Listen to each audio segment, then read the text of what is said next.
अभी आपको मैं वीडियो दिखाता हूँ बड़ौदा स्टेशन के दोस्तों। ये गौतम मंडल यूट्यूब चैनल पे डालूँगा अभी मैं ब्लॉग, तो आप लोग लाइक कमेंट शेयर कीजिए। ये रेलवे स्टेशन बड़ौदा है। बड़ौदा से बोरीवली के लिए जाएगा वो।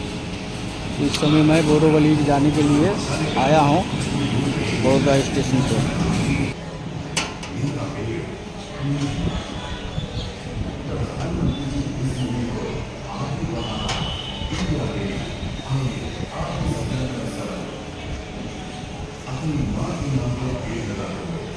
हमसे साझा करें अपनी जिंदगी, इसे हम इंडिया लिंक उठाएंगे और आपसे इस वीडियो का लिंक भी शेयर करें।